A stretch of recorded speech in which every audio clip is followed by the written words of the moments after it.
해마다 추수감사주일이 되면은 올해도 다 가는구나 하는 생각에 참 아쉽습니다. 11월이 되면은 벌써 또 한 해가 이렇게 가는가 하는 마음이 들죠. 11월이 아쉬운 것은 주일 빼고는 공휴일이 하나도 없어요. 네, 그래서 더 아쉬운 것 같습니다. 공휴일이 제일 많은 달이 5월인데 5월에는 어버이날, 어린이날, 스승의 날 이런 날들이 있는데 어떤 사람은 그런 날이 다 없었으면 좋겠대요. 왜냐하면 어버이날이 있어가지고 365일 중에 364일은 찾아보지도 않다가 어버이날만 찾아온다는 거예요.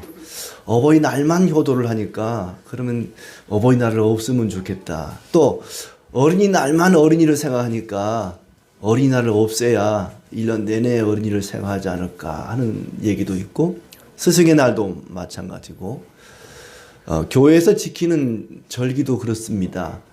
우리가 1년 내내 주님의 부활을 생각하고 주님의 강생하심을 생각하고 또 감사하는 마음을 가져야 되는데 그게 잘 안 되니까 1년에 하루씩 정해서 부활절을 또 성탄절을 추수감사주일을 이렇게 지킵니다.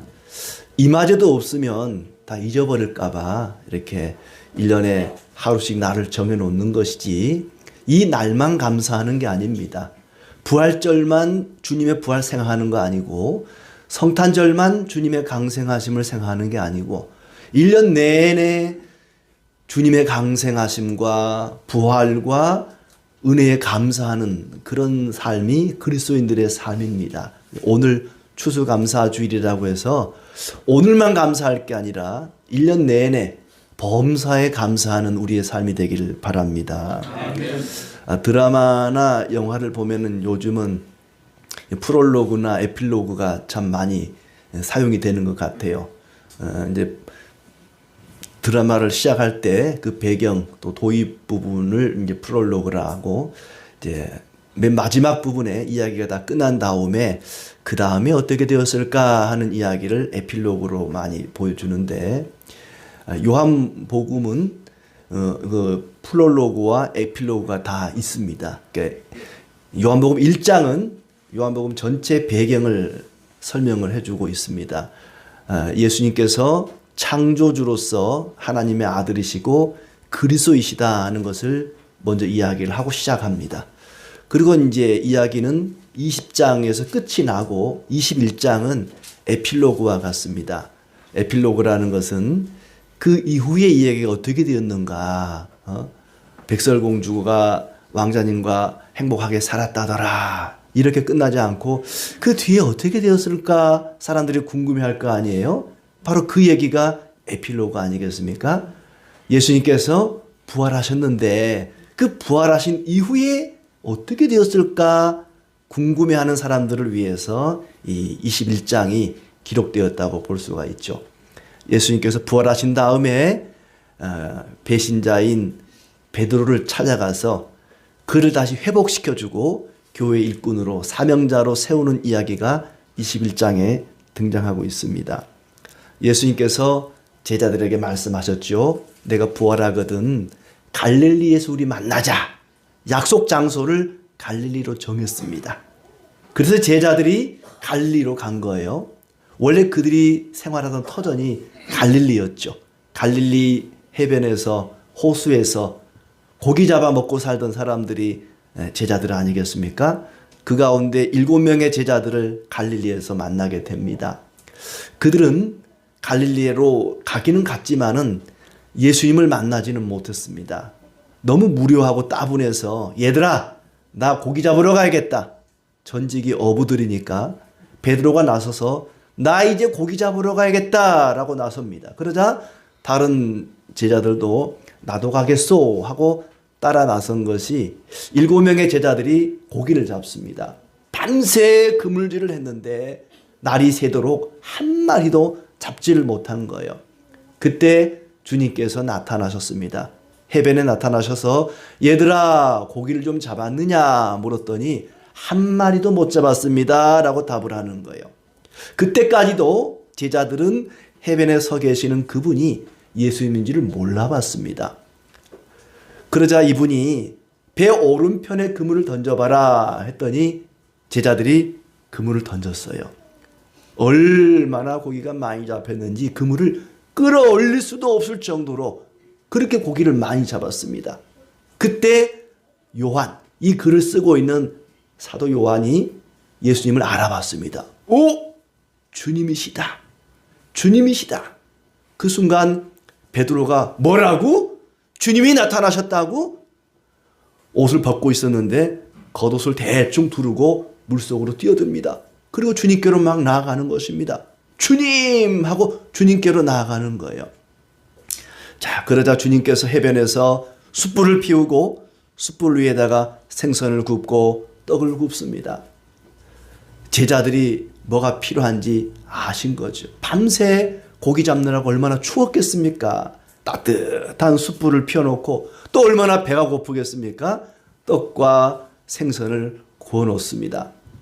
그리고는 사람들이 이제 그 배에 붙들려 있는 그물을 해변으로 끌고 왔어요. 그랬더니 얼마나 고기가 많이 잡혔는지 153마리가 잡혔더라 얘기를 합니다. 주님께서 얘들아 방금 잡은 생선 좀 몇 마리 가져와 봐라. 그리고는 와서 조반을 먹으라. 아침밥을 먹으라고 먹을 것을 내어놓습니다. 생선을 굽고 떡을 구워서 내놓는 거예요. 갓 잡은 생선을 불에 구우면요 참 부드럽고 맛있습니다. 저희도 바닷가에 살아서 가끔 그런 적이 있거든요. 생선을 잡으면 바로 모닥불을 피워서 구워 먹어요. 그럼 참 맛있습니다. 얼마나 그 아침에 밤새 일하고 와서 꿀맛이겠습니까? 아무도 얘기를 하지 않는 거예요. 조반을 다 마치고 나서 주님께서 제일 맏형인 시몬에게, 베드로에게 묻습니다. 시몬아, 요한의 아들 시몬아, 네가 이 사람들보다 나를 더 사랑하느냐? 주님, 제가 주님을 사랑하는지 주님이 더 잘 아시지 않습니까? 그래, 네 어린 양을 치라. 또 묻습니다. 시몬아, 네가 나를 사랑하느냐? 내가 주님 사랑하는지 주님이 더 잘 알지 않습니까? 내 양을 치라. 또 묻습니다. 시몬아, 네가 나를 사랑하느냐? 제가 주님을 사랑하는지 주님이 더 잘 알지 않습니까? 마음에 근심하면서 괴로워하면서 대답을 합니다. 그래, 내 양을 먹이라. 그리고는 베드로에게 더 이상 물고기 낚는 어부가 아니라 사람 낚는 어부가 되도록 사명을 맡겨주셨습니다. 자, 오늘 이 말씀에 감사라는 단어는 없지만은 감사에 대해서 두 가지를 함께 나누려고 합니다. 하나는 왜 우리가 감사해야 하는 것인가? 또 하나는 어떻게 감사할 것인가입니다. 첫째로 이 말씀 가운데 우리가 왜 감사해야 되는 그 이유가 나와 있습니다. 우리가 하나님께 감사해야 하는 이유는 모든 것이 하나님의 은혜이기 때문입니다. 그들은 많은 물고기를 잡았습니다. 그물이 찢어질 정도로 그렇게 많은 물고기를 잡았습니다. 밤새 한 마리도 못 잡았지만은 주님의 말씀에 의지하여 그물을 내렸더니 그물이 찢어지기 직전까지 그렇게 물고기를 많이 잡았습니다. 우리가 추수감사절이 되면은 교회 앞에 이렇게 여러 가지 곡식과 과일과 또 계란도 있고 배추도 있고 여러 가지 이 곡물들을 많이 이렇게 가져오는데 수산물이 없어요. 수산물이.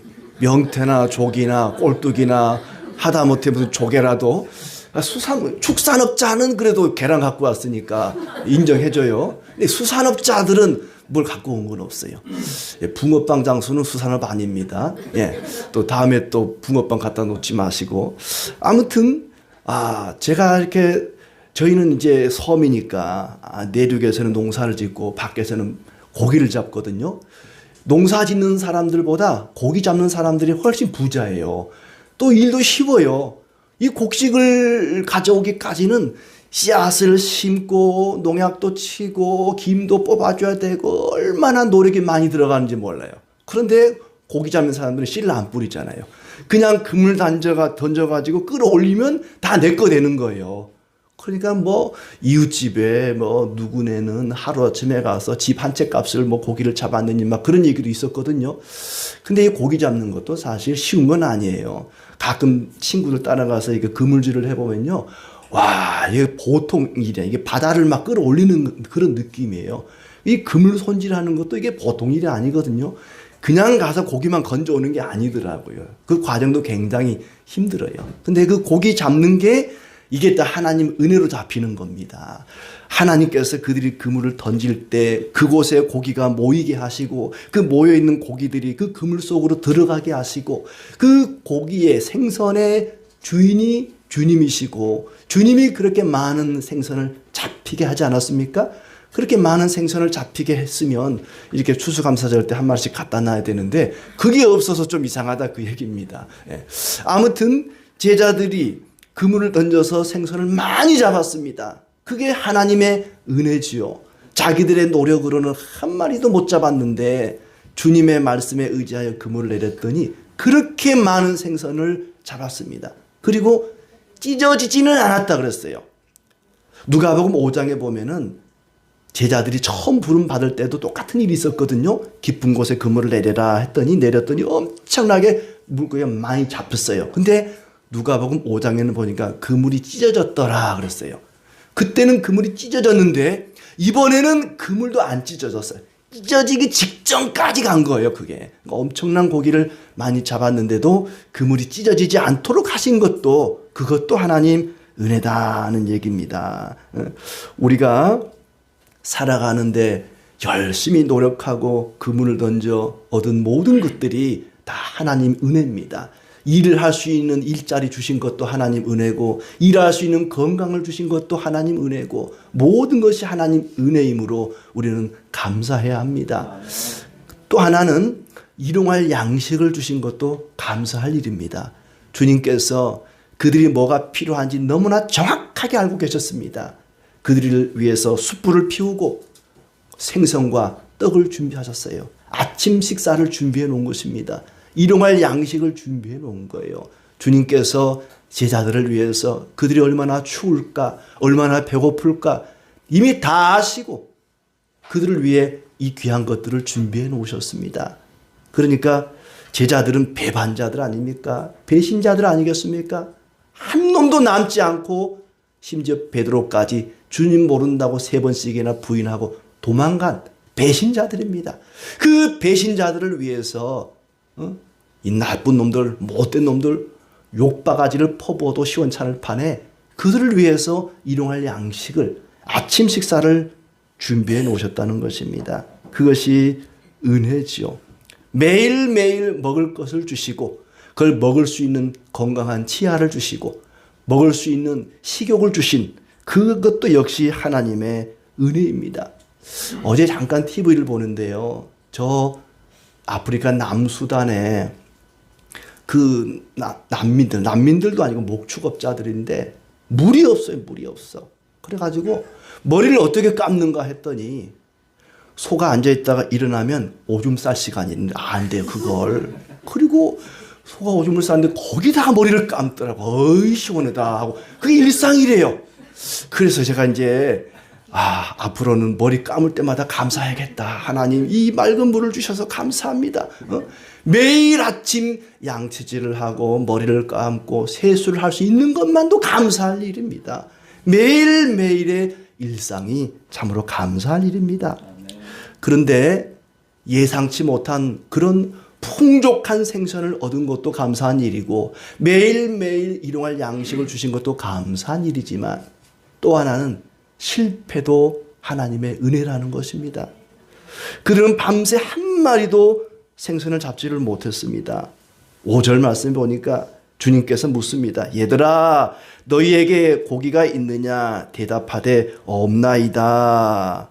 만약에 밤새 그물질을 해서 생선을 몇 마리라도 잡았더라면 예수님께서 오른편에 그물을 던지라 할 때 안 던졌을 거예요. 이 정도면 됐습니다. 아유, 우리가 전문가예요, 전문가. 이 갈릴리 바다에서 잔뼈가 굵은 우리가 더 잘 알지. 당신이 누군데 우리한테 뭐 오른쪽 왼쪽 던지라고 합니까? 우리가 더 잘 알아요. 우리 지난밤에 요만큼 잡았으니까 괜찮아요. 아마 그리고 포기했을 겁니다. 밤새도록 한 마리도 못 잡았기 때문에 주님께서 말씀하실 때 누군지도 모르고 그 말 듣고 그물을 던지지 않았겠습니까? 만약에 그들이 실패하지 않았더라면 그렇게 많은 생선을 잡을 수가 없었을 것입니다. 밤새 생선을 한 마리도 못 잡는다는 것은 있을 수 없는 일입니다. 적어도 송사리 몇 마리는 잡을 수 있었을 텐데 그 전문가들이 밤을 새워 그물질을 했는데도 한 마리도 잡지를 못했어요. 손 대는 일마다 성공한다면 우리는 하나님을 찾지 않을 것입니다. 실패하기 때문에 하나님을 찾게 됩니다. 최선을 다하고 진땀을 흘려도 아무 결과가 없었습니다. 마치 15장 5절에 주님께서 너희가 나를 떠나서는 아무것도 할 수 없느니라 말씀하신 것처럼 주님을 떠난 그들은 한 마리의 생선도 잡을 수가 없었습니다. 무언가 붙잡으려고 밤을 새웠습니다. 생선 한 마리라도 붙잡아 보려고 밤을 새워 최선을 다해 땀을 흘리면서 그물을 던졌습니다. 그러나 한 마리도 잡지를 못했어요. 마치 야곱과도 같습니다. 야곱은 태어날 때부터 무언가를 붙잡는 사람이었습니다. 형의 발 뒤꿈치를 붙잡았습니다. 자기가 장자가 되겠다고. 그리고 팥죽 한 그릇에 장자권을 붙잡으려고 했습니다. 그리고 사랑하는 여인을 붙잡으려고 애를 썼습니다. 그리고 많은 가축을 염소떼를 양떼를 붙잡으려고 애를 썼습니다. 그러나 모든 것이 허사였습니다. 우리는 뭔가를 붙잡으려고 밤을 새웁니다. 땀을 흘립니다. 최선을 다합니다. 돈을 붙잡으려고, 명예를 붙잡으려고, 권세를 붙잡으려고, 세상에 뭔가를 붙잡으려고 애를 씁니다. 그러나 주님을 떠나서는 아무것도 할 수 없습니다. 얘들아, 고기가 몇 마리나 잡혔느냐? 주님께서 묻는 그 질문은 공허한 그물질 그만두고 나에게로 돌아서라는 신호와 같습니다. 만약 몇 마리라도 잡혔다라면 그들은 주님을 더 이상 의지하거나 바라보지 않았을 것입니다. 그러니 밤새 한 마리도 잡지 못한 것이 은혜입니다. 실패도 은혜인 것입니다. 그 실패를 통해 주님을 바라보게 되고 주님을 의지하게 된다면 그 실패조차도 우리에게 은혜가 됩니다. 하나님께서 모세를 부를 때에 왕궁에서 왕자로 있을 때 세상에서 성공할 때 부르지 않았습니다. 살인자로 몰려서 광야로 쫓겨나고 나이 80이 되어서 더 이상 내 힘으로 아무것도 할 수 없다고 하는 실패자의 자리에 있을 때 주님께서 그를 부르셨습니다. 하나님께서는 이 제자들이 밤새 헛수고하도록 내버려 두셨던 것입니다. 사람은 다른 사람이 성공해서 다른 사람을 도와주고 선을 베풀고 어려운 사람들과 나눠 먹고 그런 걸 보면 그런 말들을 해요. 나도 이 다음에 성공해서 저 사람처럼 살고 싶다고. 그런데 성공해서 할 필요가 없습니다. 지금 하는 것, 지금. 나눠주고 선을 행하는 것은 지금 하는 것이죠. 하나님께서는 성공한 사람들만 쓰시는 것이 아니고 실패한 사람도 쓰십니다. 성공한 사람만 부르는 것이 아니라 실패한 사람도 부르시는 분입니다. 최근에 그 젊은 소설가 중에 소재원이라는 작가가 여러 가지 소설도 쓰고 했는데 그분의 인터뷰를 본 적이 있어요. 그분이 20년 전에 20대 초반에 노숙인으로 살았답니다. 서울역 앞에서 노숙인으로 살면서 서점에 가서 3일 동안 책을 읽었대요. 그러자 냄새가 난다고 이제 쫓아냈답니다. 쫓겨나는데 직원 한 사람이 당신들의 천국이라는 이청준 씨의 소설을 가져오면서 3일 내내 이것만 본 것 같다고 이 책 선물로 드리겠다고 선물을 주니까 그분이 하는 얘기가 태생이 가난으로 찌들어 있는 내가 선물을 받아본 적이 있는가? 생일이라고 내가 선물을 받아본 적이 있는가? 그런 얘기를 해요. 근데 저는 그 얘기를 듣고 이분이 하나님을 잘 모르니까 그런 소리를 하는구나. 태생 자체가 하나님의 선물입니다. 생일이 있다는 것 자체가 하나님의 선물이죠. 내가 이 세상에 태어나서 살고 있다는 것 자체가 하나님의 선물입니다. 나는 생일날도 선물을 하나도 못 받아봤는데 생일 자체가 선물이라니까요. 내가 살아있는 것 자체가 선물입니다. 하나님 은혜지요. 모든 것이 하나님의 은혜입니다. 그러므로 우리는 하나님 앞에 감사해야 됩니다. 철저히 실패자의 자리에 있을 때조차도 하나님께서는 제자들을 불러주셨습니다.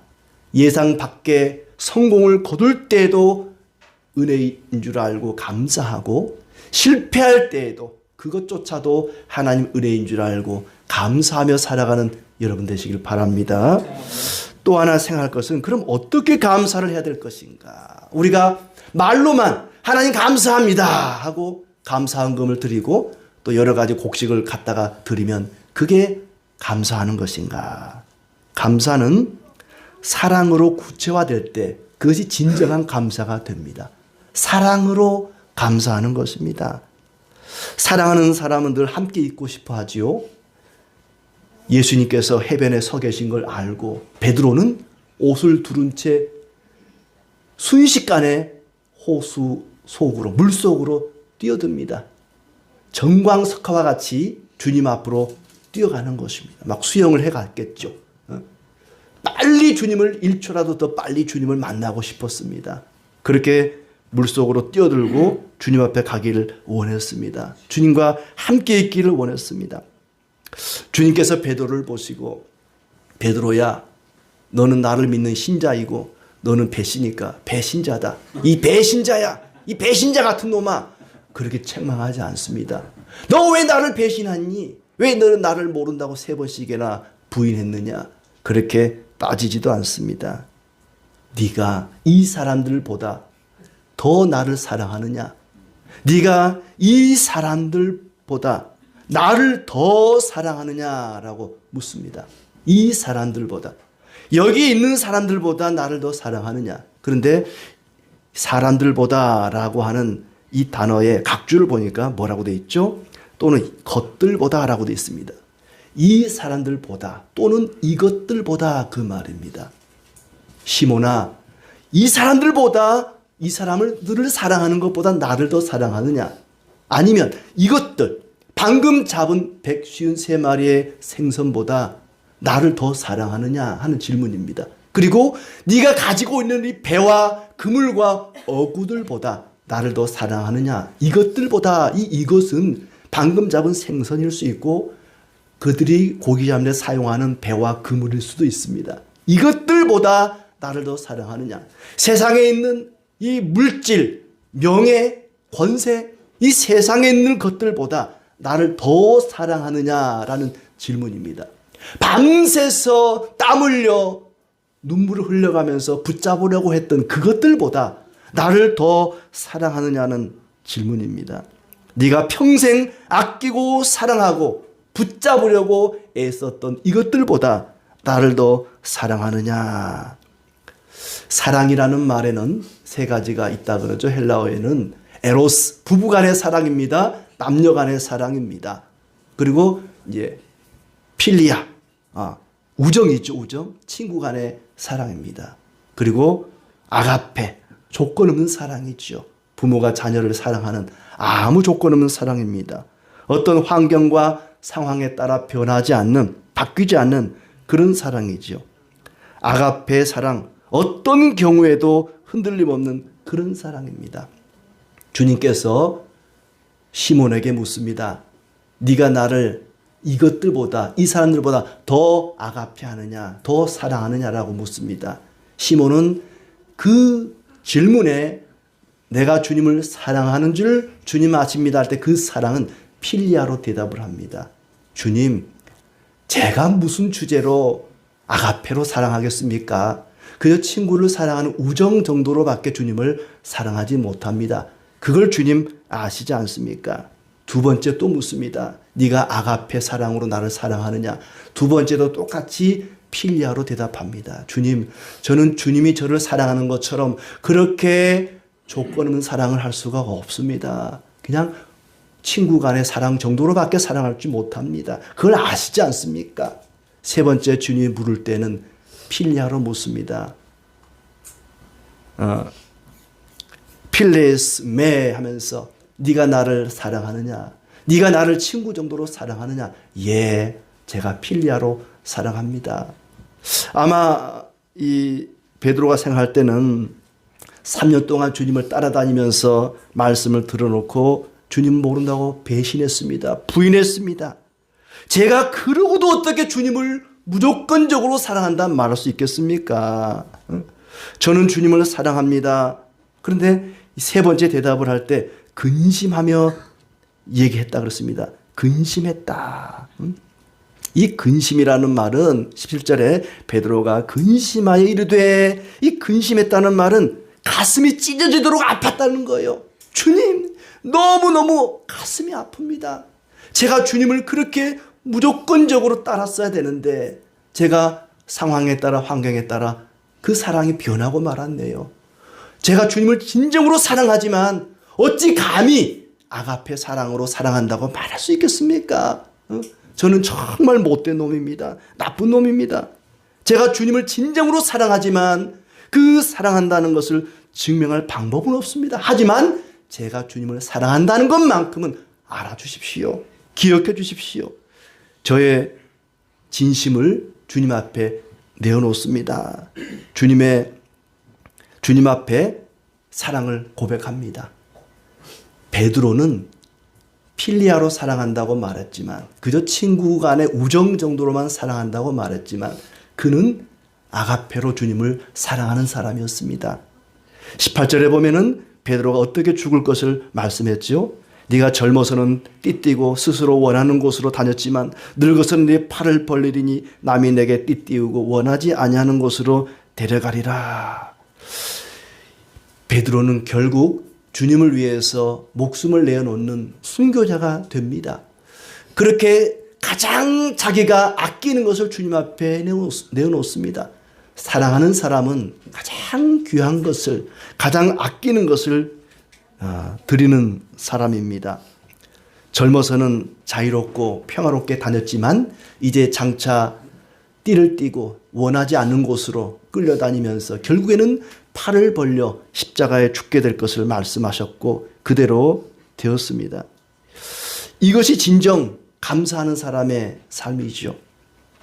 좋은 일이 있을 때만 아니라 나쁜 일이 있을 때에도 여전히 변하지 않고 주님을 사랑하는 사람, 아가페로 주님을 사랑하는 사람, 그 사람이 진정 감사하는 사람입니다. 형편에 따라 상황에 따라 상관없이 범사에 감사하는 삶을 살아가시기 바랍니다. 그 일이 있은 후에 30년이 지났습니다. 그리고 베드로가 교회의 제자들에게 글을 씁니다. 베드로 전서 4장 7절 말씀에 이렇게 얘기합니다. 만물의 마지막이 가까이 왔으니 그러므로 너희는 정신을 차리고 근신하여 기도하라. 무엇보다 뜨겁게 서로 사랑할지니 사랑은 허다한 죄를 덮느니라. 이때의 사랑은 더 이상 필리아가 아닙니다. 아가페라고 기록되어 있습니다. 30년이 지나고 나서 베드로는 진정한 사랑을 알았던 것입니다. 그리고 주님을 아가페 사랑으로 사랑하게 되었고 기꺼이 자기가 가장 아끼고 소중히 여기는 목숨을 주님을 위해 내어놓았던 것입니다. 바울은 이렇게 얘기합니다. 에베소서 4장 15절 말씀에 오직 사랑 안에서 참된 것을 하여 범사에 그에게까지 자랄지라. 그는 머리니 곧 그리스도라. 우리가 그리스도에게까지 자라가야 되는데 자라가는 방법이 뭐냐? 오직 사랑 안에서 그렇습니다. 오직 사랑 안에서. 이 사랑이 바로 아가페라고 기록이 되어 있습니다. 오직 아가페의 사랑으로 사랑할 때 우리가 그리스도의 장성한 분량에까지 자라가게 됩니다. 생각해 보세요. 사람이 어찌 그리스도의 수준에까지 이룰 수 있겠습니까? 우리가 어떻게 예수님의 수준에 다다를 수 있겠습니까? 한 가지 방법이 있다는 것입니다. 오직 사랑 안에서 아가페의 사랑으로 사랑할 때 어떤 상황이나 환경에 상관없이 조건 없이 사랑할 때 우리는 그리스도를 닮아가게 되고 그리스도께까지 그리스도의 장성한 분량에 이르기까지 자랄 수가 있습니다. 그리스도의 수준에까지 자랄 수 있는 방법은 우리가 오직 사랑 안에 거할 때입니다. 주님을 기꺼이 사랑하고 형제를 사랑할 때 우리는 그리스도께까지 자라갈 수 있을 것입니다. 우울하기 짝이 없고 슬프기 그지없는 세상 가운데서도 소망을 잃지 않는 것은 우리를 아낌없이 변함없이 사랑하시는 그리스도의 아가페의 사랑 때문입니다. 은혜로 인하여서 감사하고 사랑으로 감사하며 살아가는 우리의 삶이 되기를 진심으로 축복합니다.